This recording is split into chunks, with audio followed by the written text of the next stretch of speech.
You keep dragging yourself up this mountain. You keep trying so hard to get up the mountain. And when you finally get to the peak of the mountain, you realize there's just another one in the distance. And that no matter what you achieve in life, no matter how far you go in life, you always feel like you've actually gone backwards. And this is the backwards goal. It is the only path to success. It is the only path to freedom, as Epictetus says. Because in this modern day, we're all striving forward to achieve success, to achieve true freedom. And we're climbing this mountain. We're giving everything to climb this mountain. But Epictetus actually says, go down the mountain, go back. This is the path to success. This is the path to true freedom, the backwards goal. So he tells a story of this slave, right, that wants freedom. So this slave works really hard and eventually finds his freedom from his master. And now this slave needs a job. And Epictetus says, so you're still not free, you need a job, you're supporting your lifestyle. And then the slave says, well, yes, but when I earn enough money, I can get a better job and have more money. And so that this free man now starts working and he gets more money. And then suddenly he's like, well, I'm still subject to many things. So I'm going to climb up the political rankings and become a friend of Caesar, because Caesar holds all the keys. He holds the freedom. So this slave joins the military, and suddenly now he's in the military, he has to do military training, and he's subject to the person in charge of him, and he's definitely not free. In fact, he's less free than he was when he was a slave. This is what he says. So then he works really hard, and then he gets up the ranks, and then suddenly he's entered politics, and then eventually he's friend of Caesar. And he says, so now are you free? You can attend his dinners, you can attend his side, you can do anything. He says, no, now I'm less free than I was when I was a slave. I eat in fear that I'm doing something wrong, or I can only eat when Caesar says I can eat. I can only do what Caesar says I can do. And if I do anything wrong, Caesar will kill me. He will chop off my head. So anyway, this idea, and Epictetus goes through this very in depth in book 4 of the Discourses, which is titled On Freedom. And he's talking about this as like, we strive towards a goal and we get there thinking it will give us success, thinking it will give us happiness, but then we're left wanting more. And we keep striving our whole life, trying to get to a destination. You know, people call this destination addiction, trying to get to a destination. And we never end up there, because the destination we're truly on is this destination of striving for something else. We're never actually appreciating what's here.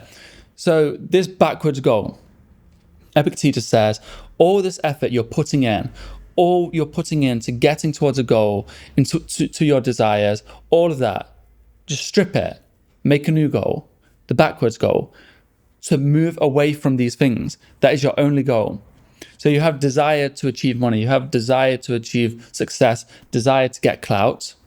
Your goal, you make this goal like as if it's a real goal, and you like have a mood board, a plan, and the goal is to remove all these things, to remove desire. Epictetus talks about this, that we cannot, let's see what he says in his Discourses. Freedom is not achieved by satisfying desire, but by eliminating it.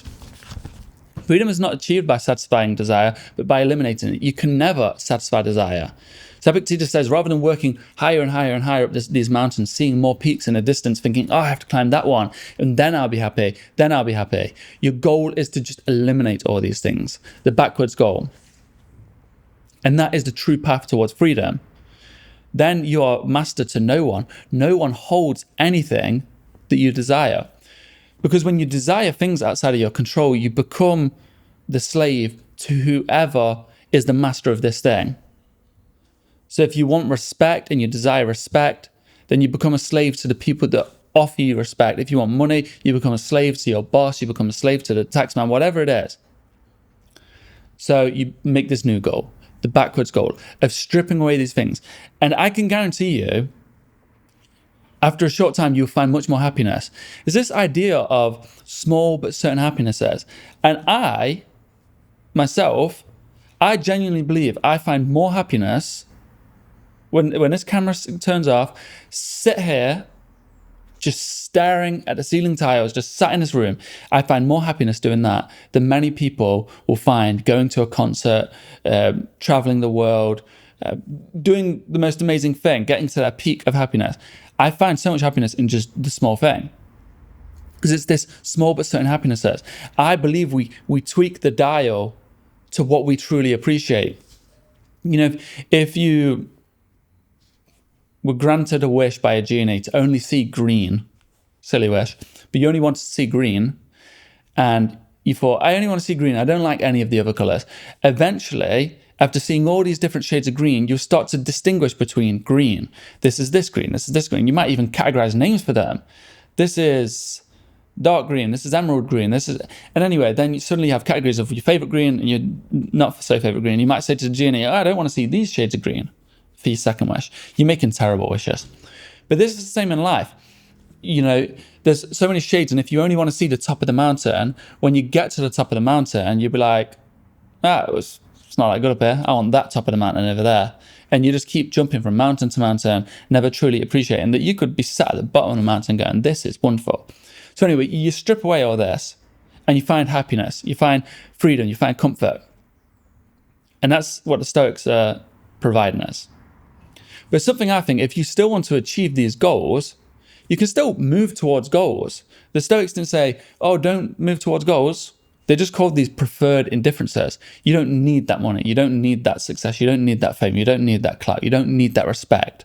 You don't need any of it to be happy. You can have your happiness right here without any of it. But you can still move towards a goal. And the thing is, these things, the backwards goal, your vices, the impulses, the monkey mind that keeps grabbing at this, grabbing at that, wanting this. And that's the thing Epictetus is saying, the goal is to remove that. That's your only goal, removing that. You'll find that day by day, removing this, suddenly the things that once stood in your way, your negative impulses, your bad addictions, your vices, your bad personality traits, your bad character, your wrong impressions, these things you start stripping away at, and suddenly the path towards the thing you once glorified, the path towards success and fame and clout and money, is so much easier. You're no longer striving and having this desire, and you're no longer also getting distracted by social media, distracted by wanting to be seen, distracted by wanting this, want, grab with the monkey mind. You're no longer distracted by any of that. It's very quiet, and it's easy to see these goals, but you're not attached to these goals. You can have them or leave them. Epictetus says it is like, whatever God gives you, you love it, you take it. Amor fati, you love your fate. You take what God's given you, you're like, this is brilliant. But if God wants to take that thing away, you say, well, okay, take it away, whatever. I'm still happy without it. He says, whatever is handed you, you use the tools to the best of your ability. And when they're taken away, you let them go without resistance. You let them go without fight. He's talking about life and death in these situations as well. It's like you use your life to the best of your ability, but when it comes your ripe old age or you're very ill and your life's going away, don't lament these things. Don't resent God. Don't resent life for having taken these things away. You was given this gift and you used it whilst you can. So set a backwards goal. Remove all these goals you have, set a backwards goal. And all that is to strip away these goals and desires and wants and needs, these vices. Strip it all away. You don't need any of that. So you wake up in the day and you have an idea. I need fame to be happy. I need success to be happy. I need to be respected to be happy.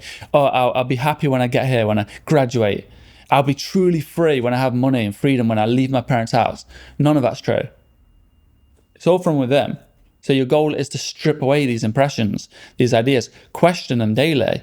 When you say, I'll truly be free when I've left my parents' house, test that impression. Will I truly be free? No, I'd have to work even harder to pay for rent at this new place. My parents used to wash my clothes and iron them. Now I have to wash and iron my clothes. I'm already free. I can do what I want. It's just I live with my parents. You have to test your impressions daily. That's part of the goal. It's part of achieving your goal, to always test your impressions.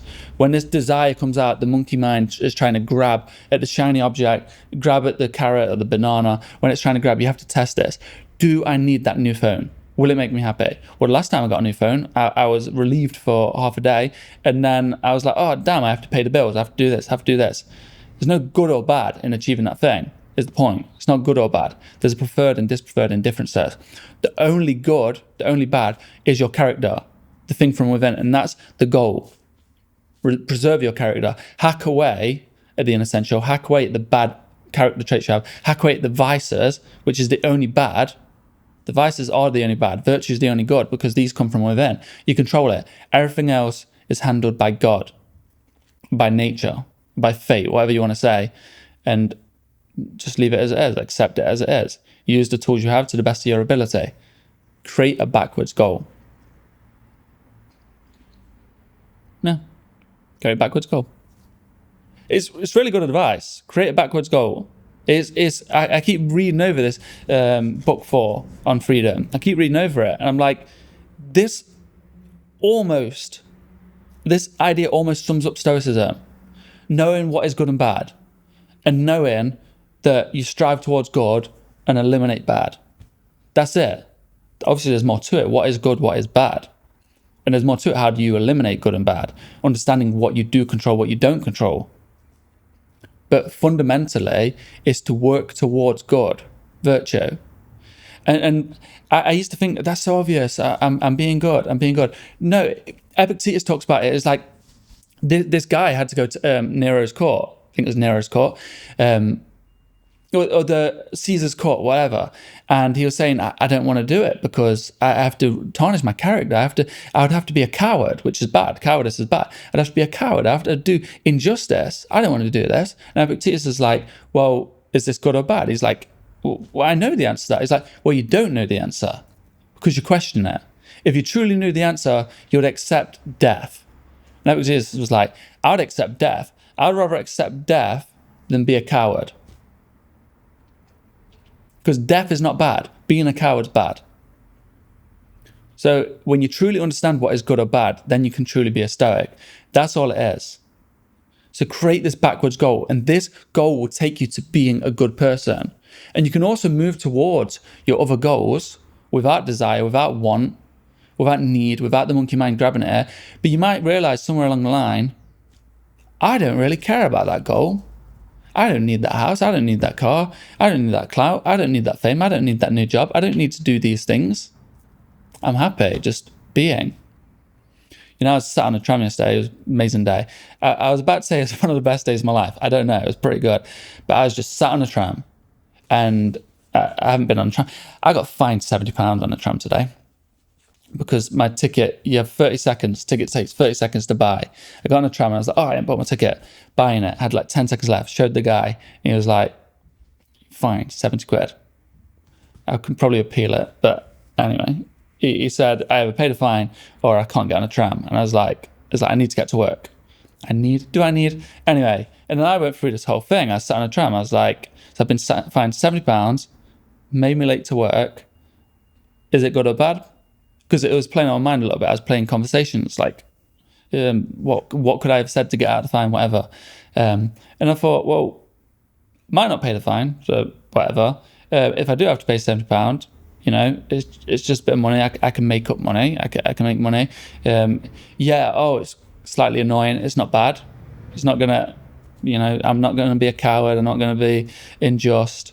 I'm not gonna be intemperate. I'm not gonna be unwise. So I went through this. I was like, okay, so the money's that's fine. It says, but now I'm late to work. I said I'll be work on time. I've gone back on my word. So I messaged people that were relying on me. They weren't bothered. So I was like, okay, they're not bothered. You know, it's kind of out of my control if I'm late now. Is it bad? No, it's not bad.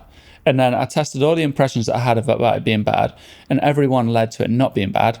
So none of them made me a coward. None of them made me unjust. None of them made me unwise. None of them made me intemperate. But they would have made me intemperate. They would have made me unwise. They would have made me unjust. They would have made me a coward if I reacted badly, started pitying myself, started getting angry and screaming, or if I started being intemperate and going, oh, I can't do this. I'm late. I'm not paying £70. This kind of thing. It's just about how I was perceiving it.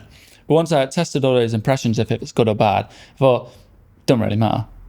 I'll just sit here and read this. I was reading this. I've been reading it a lot, but right now it's currently my favourite book. But that's basically, in many ways, just what it means to be Stoic.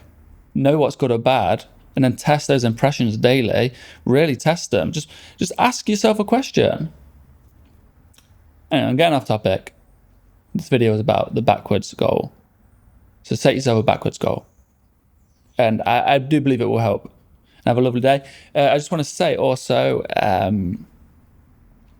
anyone that has read my book, if you want to help me out, I would really appreciate it if you left a review. That's what I ask of you. If it's Amazon, wherever you read it, Goodreads, just leave a review. Or if you listen to it, leave a review. That would be very helpful. I'd really appreciate that. And then subscribe. Subscribe. If you listen to it right now, just click subscribe. It's easy peasy. And it's helping. Helps. Have a wonderful day. Thank you for listening.